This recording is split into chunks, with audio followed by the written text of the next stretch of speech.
تو حکومت نے اس وقت بھی ظاہر ہے مخلوط حکومت تھی خیبر پختونخوا کی، اور اس نے بڑا ایک ٹرکلی چیز کی اور اس کو لڑائی جھگڑے میں جلدی سے اجلاس کو وائنڈ اپ کر لیا، اور وہ بحث جو تھی وہ اس پہ نہیں ہو سکی کہ 1 ارب کی بجائے 25 لاکھ کا ریزلٹ کیسے سامنے آ گیا۔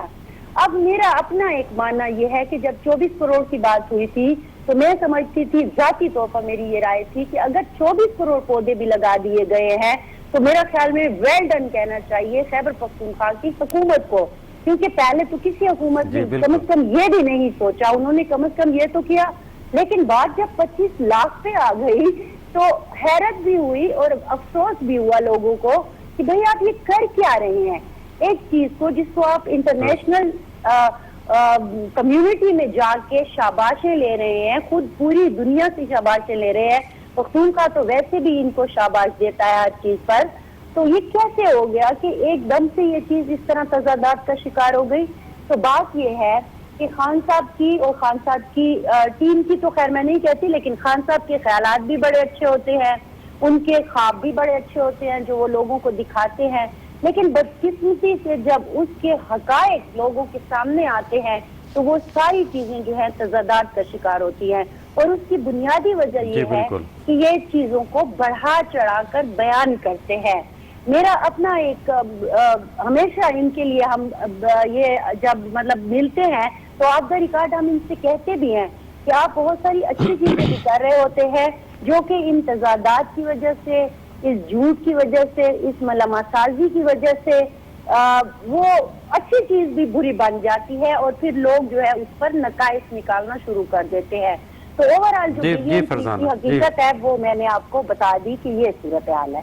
بالکل بالکل فرزانہ، مزید بھی جتنے بھی پروگرام میں آج ہم پوائنٹ ریز کر رہے ہیں اس میں آج وزیر اعظم کی گفتگو سے یہ اندازہ ہوتا ہے کہ وہ جس طرح آلودگی کا ایشو ہے بہت ہی ایک سنجیدہ ایشو ہے، وہ اس کو ایڈریس کر رہے ہیں، آئندہ کا پلان دے رہے ہیں، لیکن بات یہ ہے کہ وہ نتائج نہیں مل پا رہے 1 سال میں، جس کی وجہ سے انہیں اپنی ٹیم کو بار بار ڈیفینڈ کرنا پڑتا ہے۔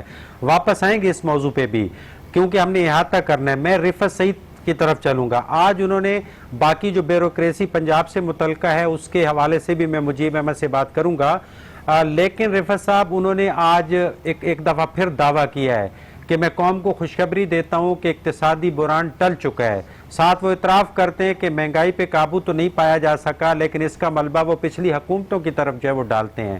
آپ کراچی جیسے معاشی ہب میں بیٹھے ہوئے ہیں، کچھ زمینی حقائق بتائیں کہ معاشی صورتحال کیا ہے، بزنس کتنا ڈیولپ ہو پا رہا ہے اور عوام کو مہنگائی سے کتنا ریلیف مل پا رہا ہے کہ ہم یہ سچ کہہ سکیں وزیر اعظم کی بات کو کہ معاشی بحران ختم ہو چکا ہے؟ جی رفعت۔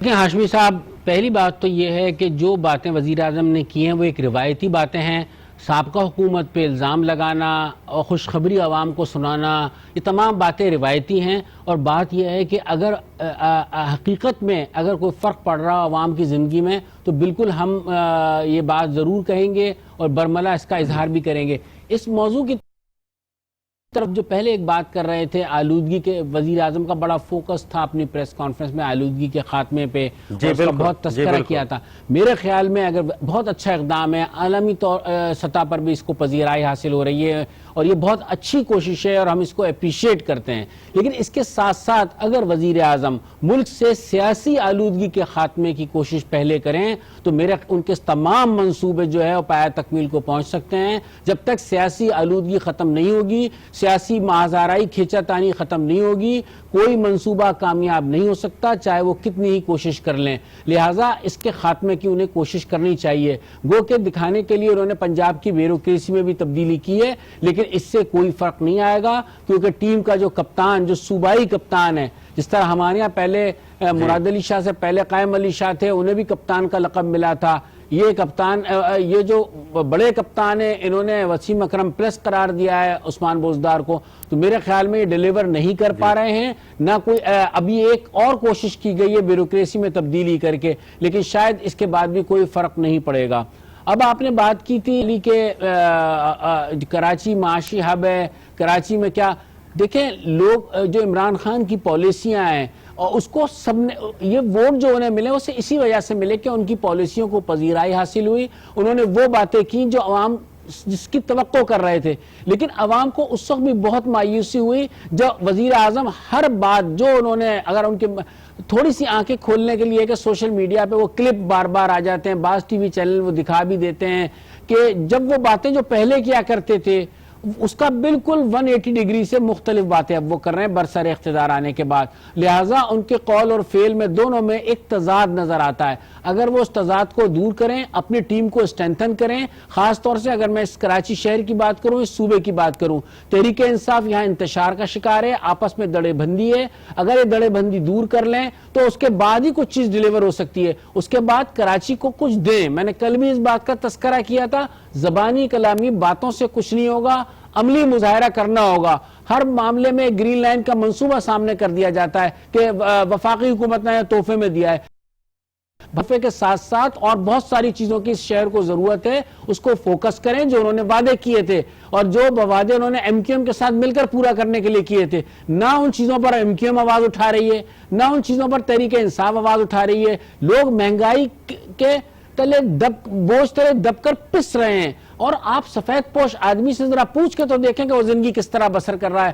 ہم باتیں تو بہت کر لیتے ہیں لیکن بے روزگاری, مہنگائی, یہ تمام چیزیں جو ہیں, ان چیزوں نے لوگوں کو نچوڑ کر رکھ دیا ہے. لوگوں کی باتیں سنیں, خودکشی کا رجحان بڑھ رہا ہے, لوگ تنگ آ چکے ہیں. یہ چیزیں دور کرنا ہوگی, ان مسائل کو ایڈریس کرنا ہوگا. جب یہ مدینہ کی ریاست کی طرز پر جو وہ کہتے ہیں اس چیز کو ایڈریس کریں اور خدا را کراچی بھی آ کر بیٹھیں, یہاں کے معاملات کو بھی دیکھیں. اس کو سیاسی جھگڑے کی طرف نہ لے جائیں کہ پیپلز پارٹی کے ساتھ آپ کی ایک جھگڑا ہے.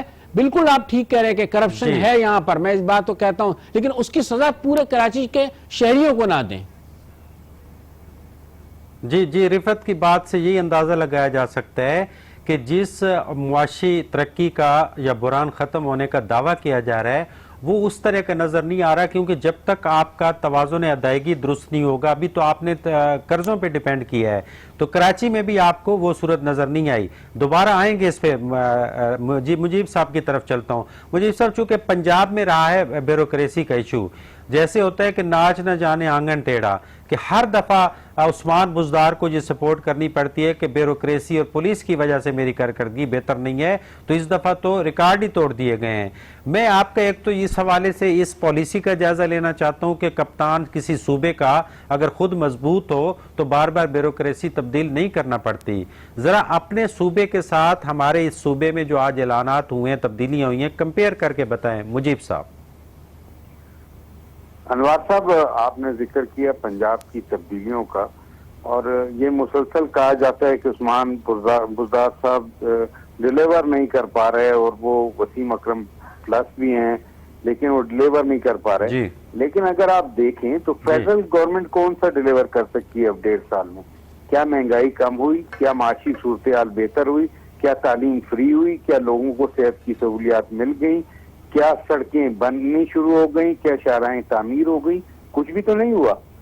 فیڈرل گورنمنٹ نے ماضی میں بلوچستان کے ساتھ بھی بڑے وعدے کیے تھے. پہلے نواز شریف کرتے رہے تھے, اس سے پہلے زرداری صاحب بھی کرتے رہے. بلوچستان کے ساتھ وعدے تو بہت کیے گئے لیکن عملاً اس طرح سپورٹ نہیں کیا گیا. ہمارا ڈیولپمنٹ جو فنڈ ہے بلوچستان کا وہ بہت کم ہے, لیکن پھر بھی اس میں رہتے ہوئے حکومت بلوچستان اپنے طور پہ کوششیں کر رہی ہے. بلوچستان میں جام کمال خان اس وقت ایک مضبوط وزیر اعلیٰ تصور کیے جاتے ہیں, اور ان کو اتحادیوں کی بھی حمایت حاصل ہے اور کافی ان کے اپنے ساتھی بھی ہیں. ان کو یہ پرابلم فیس نہیں کرنی پڑ رہی جو پنجاب میں ہے. ایک مضبوط وزیر اعلیٰ حقیقت میں اس کو ٹیم تبدیل کرنے کی ضرورت نہیں پڑتی, اس طرح نہیں پڑتی جس طرح پنجاب میں ہو رہا ہے کہ ایک کے بعد ایک چیف سیکرٹری بھی تبدیل ہو رہا ہے, آئی جی پولیس بھی ہو رہا ہے, سیکرٹری صاحبان, یہاں پہ بھی تبادلے ہوتے ہیں. وہ تبادلے سیاسی بنیادوں پہ زیادہ ہوتے ہیں. منسٹروں کی خوشنودی کو دیکھتے ہوئے سیکرٹری بھی تبدیل کیے جاتے ہیں. منسٹرز اور ایم پی ایس کے کہنے پہ ڈی سی اور جو تحصیلدار ہیں, اسسٹنٹ کمشنرز ہیں, یہ بھی لگائے جاتے ہیں. پولیس افسر بھی تبدیل ہوتے ہیں, لیکن وہ ایک انڈیویجول سطح پر ہوتے ہیں, ایسے لاٹ کی لاٹ تبدیل نہیں ہوتی. وزیر اعلیٰ بلوچستان کافی مضبوط ہیں اس حوالے سے, اور گورننس پہ بھی ان کا کافی یقین ہے, اعتماد بھی ہے, اور وہ اس سلسلے میں کام بھی کر رہے ہیں. ان کے پاس سی پیک جیسا بڑا منصوبہ بھی ہے جسے انہیں لے کے آگے چلنا ہے, اس پر ان کی فوکس ہے. ان کے پاس ریکوٹیک بھی ہے جس پر وہ کام کر رہے ہیں اور کوشش کر رہے ہیں کہ ریکوٹک کا مسئلہ حل ہو جائے. وہ کیس جو ٹیتھیان کے ساتھ چل رہا ہے وہ کسی منطقی انجام کو پہنچے. ہم پر جرمانہ تو ضرور ہو چکا ہے $5 ارب کا, لیکن ہم متبادل ذرائع بھی تلاش کر رہے ہیں, وہ بھی ان کے ذمے ہیں. وہ ورکنگ میں ہیں, وہ سندھ کے معاملات کو بھی دیکھ رہے ہیں, یہاں سے لوگوں کو کیا فائدہ ہوگا, بلوچستان میں جو دیگر معدنی وسائل ہیں جو کھربوں ڈالر کے ہیں ان سے کیا فائدہ ہوگا, اس پہ وہ کام بھی کر رہے ہیں. اور لوگ اور سیاسی جماعتیں اس حوالے سے مطمئن بھی ہیں, لیکن یہ کام کے نتائج لوگوں کو پتہ ہے فوری نہیں ملیں گے. یہ جو آج وہ کام کر رہے ہیں شاید اس کے نتائج 3, 4, 5 سال بعد ہوں گے, لیکن اس کا ضرور فائدہ ہوگا. پنجاب میں اس کے برعکس ہے کہ جو کام ہو رہے ہیں وہ ٹیمپریری بنیادوں پر ہو رہے ہیں. ایک کی خوشنودی ہوتی ہے, دوسرے کے گلے میں ڈال دی جاتی ہے. ایک کام نہیں ہوتا تو اس فیکٹری کو تبدیل کرو. یہ صورتحال بہرحال بلوچستان میں نہیں ہے. مضبوط وزیر اعلیٰ ہو تو ٹیم پہ اتنا زیادہ دباؤ نہیں ڈالنا پڑتا. جی بالکل مجیب, آپ نے بہت اچھا احاطہ کیا ہے کہ جب خود ڈیلیور نہیں کریں گے تو بیوروکریسی تبدیل کر کے کیا دیں گے. ابھی ہم چلیں گے ایک بریک پہ, اور بریک کے بعد فرزانہ سے پوچھوں گا BRT اور اورنج لائن ٹرین منصوبے کا کمپیئر, جس کی نشاندہی آج وزیر اعظم نے کی ہے. ایک بریک لیتے ہیں.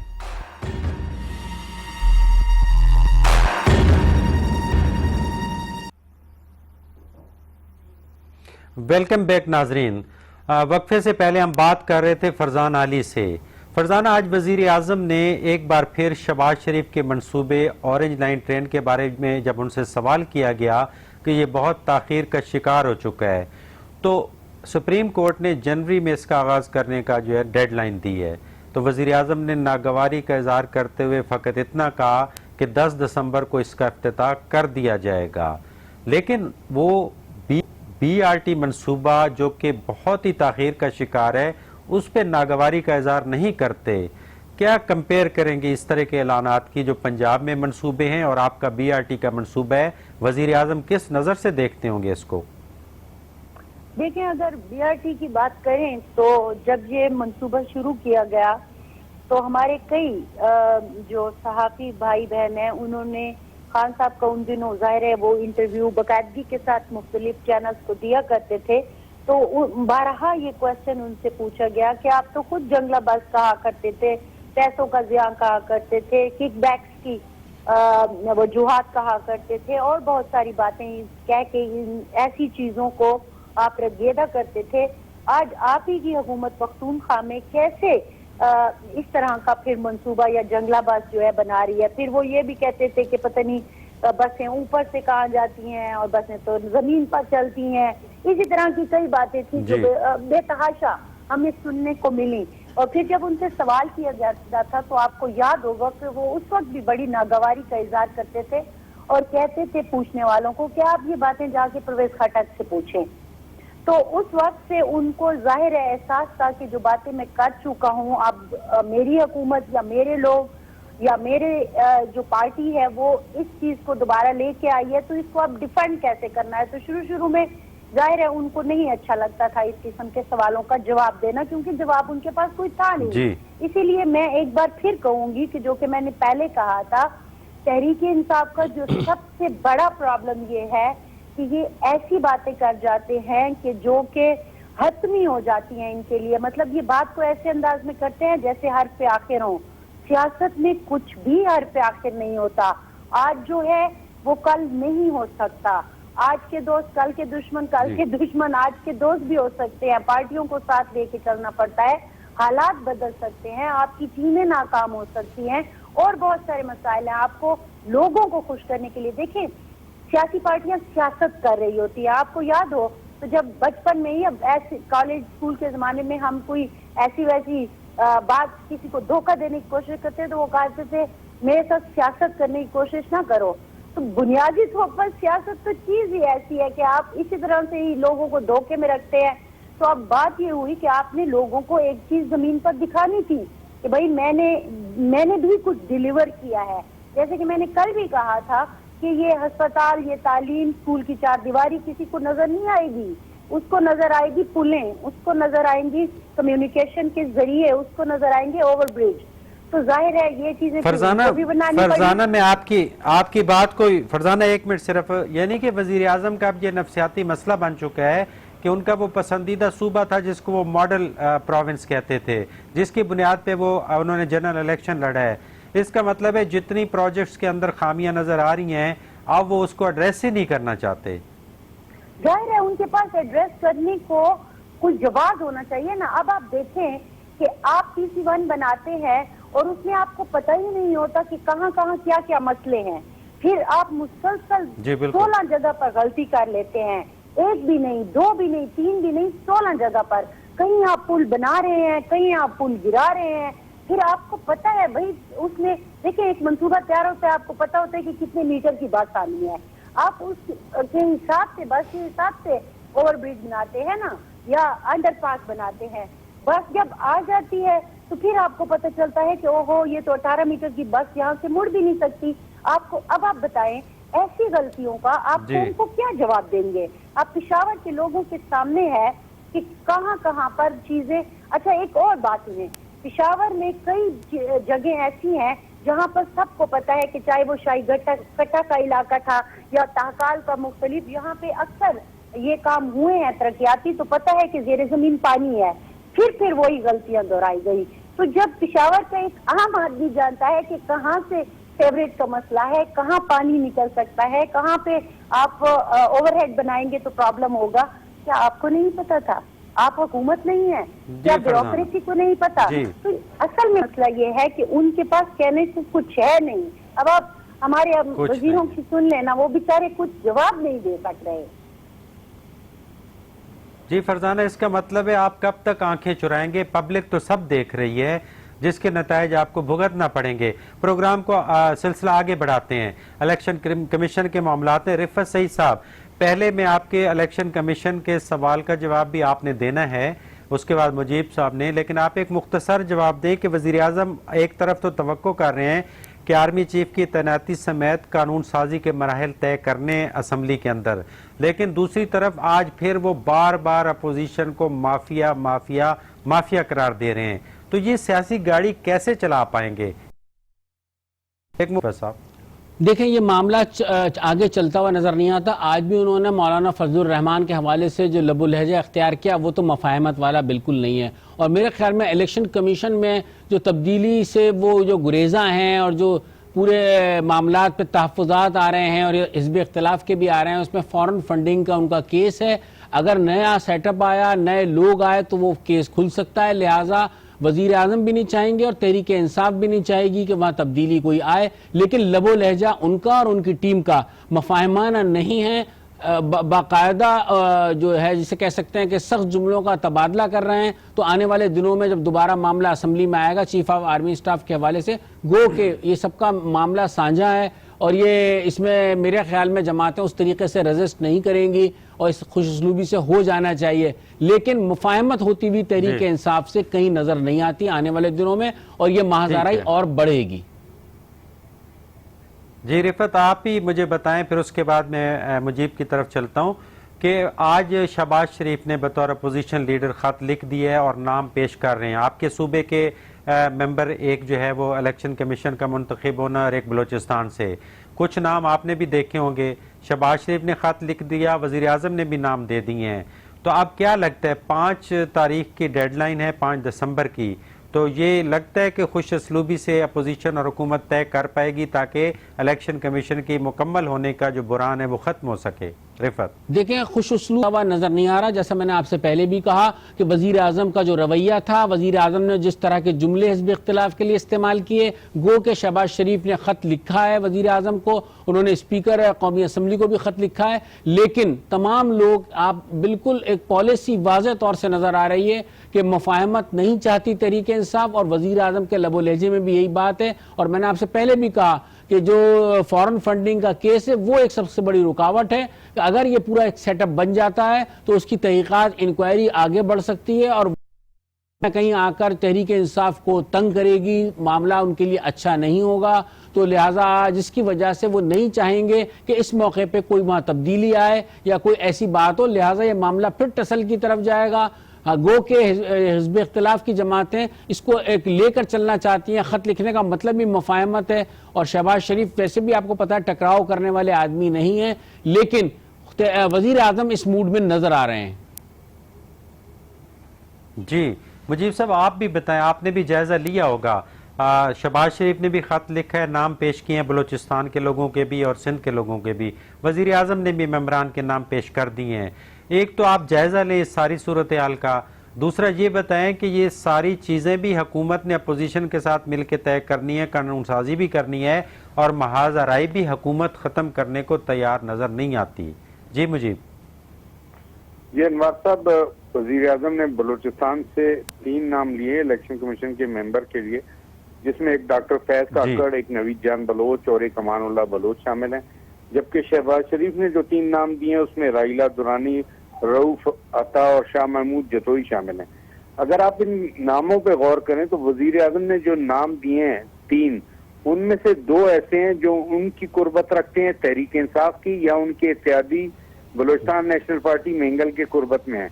تو ایک نام ایسا ہے جو پیور غیر جانبدار ہیں, اور وہ ایک وکیل ہیں اور وہ ان کا کوئی سیاسی وابستگی بظاہر نہیں ہے, تو ایک غیر جانبدار نام ان کی طرف سے آیا ہے. جبکہ شہباز شریف نے جو 3 نام دیے ہیں ان میں ایک رائلہ درانی سابق اسپیکر بلوچستان اسمبلی ہیں جو مسلم لیگ نون کی سرگرم رکن رہی ہیں, رؤف عطا ایڈوکیٹ ہیں جو جمعیت علماء اسلام سے تعلق رکھتے ہیں اور کافی سرگرم کارکن ہیں, جبکہ شاہ محمود جتوئی ایک ایسی شخصیت ہیں جن کو غیر جانبدار تصور کیا جا سکتا ہے.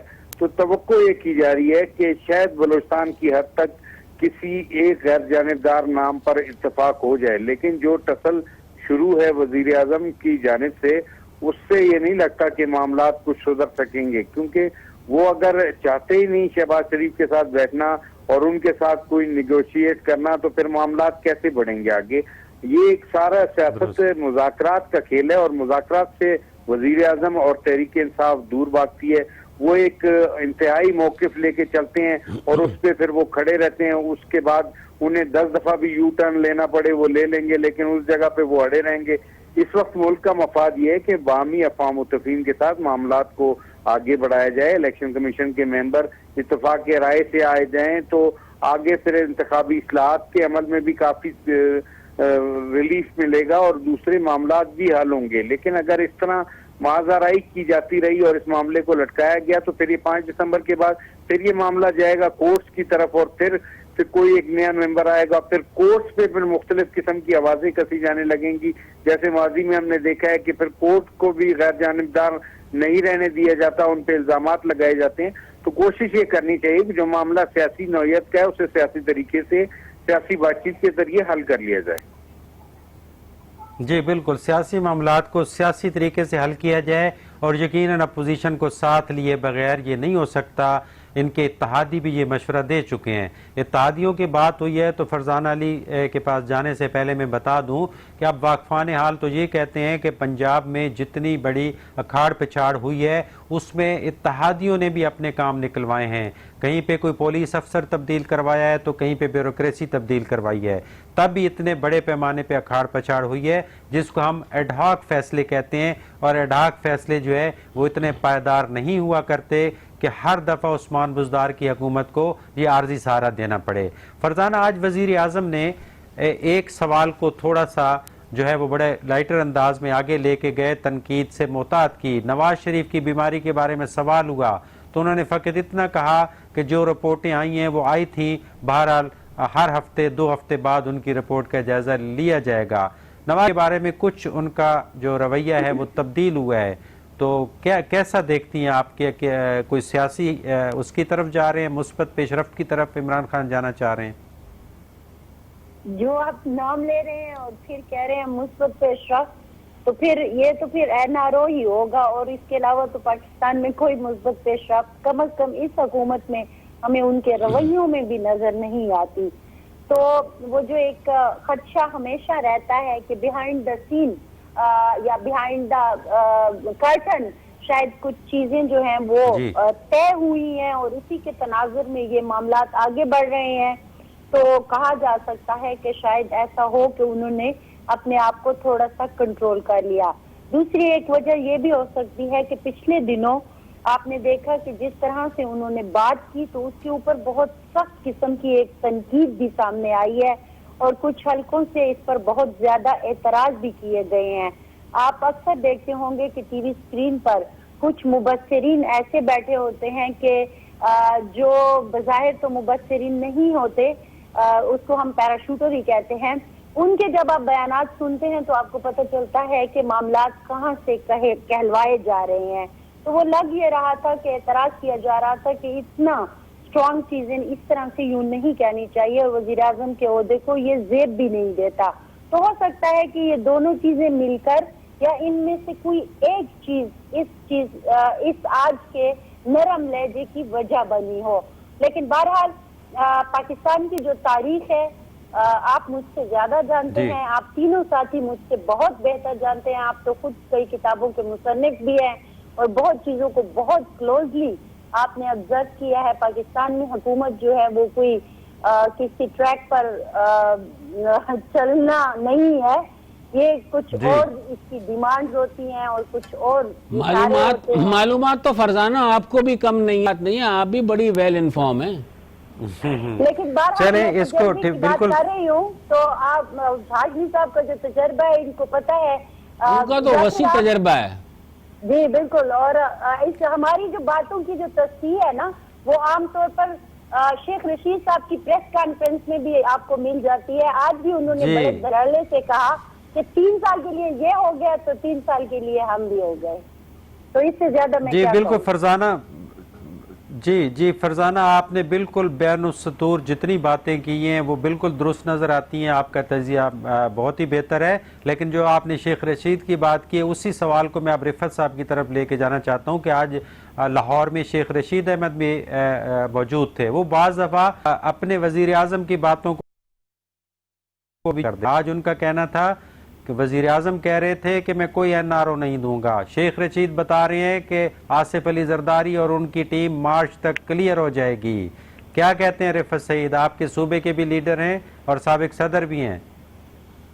دیکھیں شیخ رشید صاحب جو ہے جس طرح بیان دے کر وہ توجہ حاصل کرتے ہیں، ان کو یہ بڑا اس میں کہہ سکتا ہوں بڑی مہارت حاصل ہے کہ وہ میڈیا کی توجہ کس طرح سے وہ حاصل کرتے ہیں، اور پھر میڈیا پہ ان کی یہ توجہ یوں بھی ہے کہ اب تو وہ کہتے ہیں میں سولو میں بات کروں گا، میں کسی کے ساتھ پروگرام میں نہیں آؤں گا۔ تو بہرحال سین کی ڈیمانڈ ہے، شیخ رشید ڈیمانڈ ہے سیاست کی، اور اس وقت بھی جہاں تک انہوں نے بات کی آصف علی زرداری کی تو ابھی تک تو ایسا نہیں لگتا کہ کہیں پر کوئی آصف علی زرداری جو ہیں ان میں کوئی لچک دکھائی دے رہی ہو۔ ہاں یہ بات ضرور ہے کہ اگر خود حکومت ان سے اب جان چھڑانا چاہ رہی ہے، کیونکہ ماضی میں بھی جتنے مقدمات آصف علی زرداری پر بنے ان کو پروف نہیں کر پائے، عدالتوں سے وہ بری ہوئے، اور لہٰذا یہ جو ابھی حالیہ معاملات ہیں اس میں بھی کہیں نہ کہیں جھول ہے، جس کی وجہ سے ہی آصف زرداری سے بھی اب جان چھڑانے چاہتے ہیں۔ جو حکومت ہے اس کی یہ خواہش ہے، اور اب وہ کس طرح سے ہوتی ہے یقیناً میاں نواز شریف کے لیے بھی یہی کہا گیا، لیکن وہ بات بالکل درست ہے کہ یہ کہیں نہ کہیں مفاہمت ایسی مفاہمت ہے جو نظر نہ آنے والی مفاہمت ہے، جس کے ذریعے یہ ہے کہ فی الحال اسپیس دی جائے تاکہ عمران خان کو ڈیلیور کر سکیں عوام کو، اور جو ان پہ اب الزامات لگ رہے ہیں، جو ان کی حکومت کی ناقص کارکردگی سامنے آ رہی ہے وہ بہتر ہو سکے۔ تو لہٰذا یہ بھی ممکن ہے کہ اس کو صاف کرنے کے لیے، انہیں اچھی بہتر اسٹیج فراہم کرنے کے لیے یہ ساری باتیں ہو رہی ہیں اور کہیں نہ کہیں مفاہمت بھی ہو۔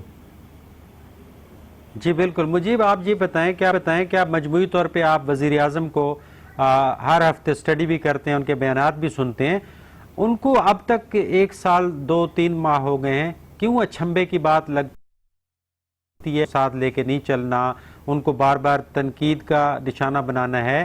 کئی معاملات ابھی طے کرنے ہیں، عوام کے اندر جو ہے اپوزیشن کی ضرورت ہے، مفاہمت کی ضرورت ہے، اقتصادی ترقی کے لیے آپ ایک بڑا حصہ اپوزیشن کو نظر انداز نہیں کر سکتے۔ تو یہ وزیر اعظم کے مسائل آپ کو کب سلجھتے ہوئے نظر آتے ہیں، ایون کہ وہ شجاعت حسین کی بات بھی ماننے کو تیار نہیں ہے؟ مجھے انوار صاحب ایسا محسوس ہوتا ہے وزیر اعظم اب تک اس ٹرانس میں ہیں جو وہ کنٹینر پہ کھڑے ہو کے تقریریں کرتے تھے، وہ اس ٹرانس سے ابھی باہر نکل نہیں پائے ہیں۔ ابھی تک وہ خود کو وہی لیڈر تصور کرتے ہیں جو کنٹینر پہ کھڑے ہو کے کہتا تھا کہ چور لٹیروں کو ہم گریبانوں سے پکڑ کے لے آئیں گے اور ان کے پیٹ پاڑ کے بھی نکال لیں گے اور اربوں ڈالر ہم یہ کر لیں گے. نواز شریف کے اور ان کی فیملی پر اربوں ڈالر کی کرپشن کے الزامات ہیں. حافظ زرداری کے بارے میں بھی وہ یہی کہتے تھے. مسئلہ انوار صاحب یہ ہے کہ جب تک عدالتوں میں یہ چیزیں ثابت نہیں ہوں گی ایک پیسہ بھی واپس نہیں آئے گا. 18 مہینے ہونے کو ہیں اور تحریک انصاف کی حکومت جتنے بڑے بڑے چور لٹورے وہ کہتے تھے ان سے ایک پائی بھی نکلوانے میں کامیاب نہیں ہوئی. اگر نواز شریف باہر بھی چلے گئے ہیں اور وہ جب تک جیل میں بھی تھے انہوں نے رقم تو کوئی جمع نہیں کرائی, جو انہوں نے لوٹی تھی کوئی ثبوت ان پہ وہ نہیں ہوا, کچھ چیزیں وہ جمع نہیں کرا پائے. وہ ناکامی, وہ فرسٹریشن ہے. اپنے ووٹرز کو وہ کیا بتائیں کہ وہ تو یہ کہتے تھے کہ یہ کھا گئے اتنے ارب ڈالر اور اتنا ہم ان سے واپس نکلوائیں گے, ان سے نکل کیوں نہیں رہا. اگر عدالتوں میں چیزیں ثابت ہو چکی ہوتی اور ان کو واقعی ان کی جائیدادیں ان کی ساری چیزیں نیلام کر کے وصولی کر لی جاتی تو شاید وزیر اعظم کو ریلیف مل جاتا. اب وہ اپنے ووٹرز کو کیا جواب دیں جن کو وہ یہ کہتے تھے کہ یہ چور ہیں, یہ لٹیرے ہیں. اب وہ چور اور لٹیرے علاج کے لیے باہر بھی جا رہے ہیں, باہر بھی نکل جائیں گے اور پھر وہ کہتے ہیں کہ میں این آر او بھی نہیں دوں گا. این آر او وہ دے بھی نہیں سکتے اور وہ دیں گے بھی نہیں. مسئلہ یہ ہے کہ عدالتوں سے اگر کوئی کلیئر ہو جاتا ہے آصف زرداری کی پہ کرپشن ثابت نہیں ہوتی تو انہوں نے تو ضمانت پہ نکل ہی آنا ہے. تو اس چیزوں کو دیکھنا چاہیے وزیر اعظم کو کہ مفاہمت ہی ضروری ہے. سیاست میں کوئی چیز حرف آخر نہیں ہوتی. آپ جو شروع سے لے کے چل رہے تھے کہ جی ان سے بات نہیں کرنی, ان کے ساتھ نہیں چلنا, تو اب تو چیزیں نہیں ہو رہی نا اس طرح. ان کو ساتھ لیے بغیر, اپوزیشن کو ساتھ لیے بغیر اس ملک کو چلانا ممکن نہیں ہے. انڈیویجولی سولو فلائٹ کر کے وہ دیکھ بھی چکے ہیں, ہو نہیں رہا. ان کی جو ٹیم تھی, شیڈو کیبنٹ تھی اور وہ بڑے بڑے علامات تھے جو معیشت کو ٹھیک کرنے کے دعوے کرتے تھے, آج وہ معیشت کو تباہ کر چکے ہیں اور مزید زیادہ تباہی کی طرف ہم جا رہے ہیں. وہ ٹھیک تو بظاہر ہوتی نظر نہیں آ رہی. جو پلان ہے وہ شاید آئندہ 5-7 سال بعد ورک آؤٹ کر جائے اور شاید کوئی بہتری ہو. فوری وقت تو یہ ہے کہ مہنگائی نے لوگوں کی کمر توڑ دی ہے, ان کی واقعی چیخیں نکلنے لگی ہیں. جو وزیر اعظم کہتے تھے وہ کہتے کسی اور کے لیے تھے لیکن وہ عوام کی اب چیخیں نکل رہی ہیں. تو ان کو اس چیز سے باہر آنا ہوگا, نکلنا ہوگا. اسے آپ کی بات درست ہے, سیاست میں کچھ حرف آخر نہیں ہے. عوام کو ریلیف دینے کے لیے کسی کے ساتھ بھی چلنا پڑے تو چلیں. فرزانہ اور رفعت صاحب ایک ایک لائن میں جواب دیں. وزیر اعظم کہا کرتے تھے کہ آصف زرداری سندھ کے لیڈر ہیں اور نواز شریف پنجاب کے لیڈر ہیں. اب خود ہمیں یہ نظر نہیں آ رہے بلوچستان اور سندھ کو اس طرح سیریس لیتے ہوئے, تو یہ خود بھی اپنے آپ کو محدود کر رہے ہیں. کیا مشورہ دیں گے؟ فرزانہ پہلے آپ بتائیں. دیکھیں جی, ہم وہ کہتے ہیں کہ ہم کیا اور ہمارے مشورے کیا. وہ کسی اپنے کے مشورے نہیں سنتے تو ہمارے مشورے کیا سنیں گے. لیکن بہرحال مفاہمت کرنی پڑتی ہے, چیزوں کو لے کے چلنا پڑتا ہے. اب تو وہ بڑے بھی ہو گئے ہیں, انہیں سمجھ جانا چاہیے کہ پاکستان میں حکومت کرنا کوئی آسان کام نہیں ہے. رفعت آپ بتائیں. دیکھیں, سیاست کے اصول اور ضابطوں سے وہ ناواقف ہیں. سیاست کرنا انہیں نہیں آ رہی ہے. ایماندار آدمی ہیں, سب کچھ اپنی جگہ پر ہے, بہت کچھ کرنا چاہتے ہیں, اس ملک میں تبدیلی بھی لانا چاہتے ہیں, نیا پاکستان بھی بنانا چاہتے ہیں. لیکن یہ ساری چیزیں اس وقت ممکن ہے جب کہیں ان میں بھی لچک ہوگی اور ڈیلیور کریں. اب ہر چیز ان کے ہاتھ میں, عوام کے لیے کچھ کریں, عوام کے جو جس مصیبت سے دوچار ہے اس کے لیے کچھ کریں اور ہوتا ہوا کام نظر آئے. خالی باتیں ہی نہیں, باتیں تو بہت سن لی, 15 مہینے سے باتیں ہی باتیں سن رہے ہیں. دیکھیں, یہ عوامی نوعیت کا یہ پروگرام ہے جس میں چاروں صوبوں کی رائے لی جاتی ہے. یقیناً جب وزیر اعظم اور اس کی ٹیم کو تنقید کا نشانہ بناتے ہیں یا ان کا جائزہ لیتے ہیں تو اس کا مقصد یہی ہوتا ہے کہ ان کی اصلاح کی جائے جو عوامی رائے سامنے آ رہی ہوتی ہے. تو یہی پنجاب میں بھی آبزرو کیا گیا. کب تک آپ ایڈہاک بیسس پہ ایک حکومت کو سپورٹ کریں گے جب تک آپ پالیسیاں نہیں دیں گے؟ 12 ماہ سے آپ ریگولر وزٹ کر رہے ہیں, تو امید کرتے ہیں کہ حکومت جو ہے اب جتنے بھی اپنا اعادہ کر رہی ہے اپنے وعدوں کا اس پہ عمل درآمد شروع کر دے گی. آج کے پروگرام میں اتنا ہی. اجازت دیجیے. اللہ نگہبان.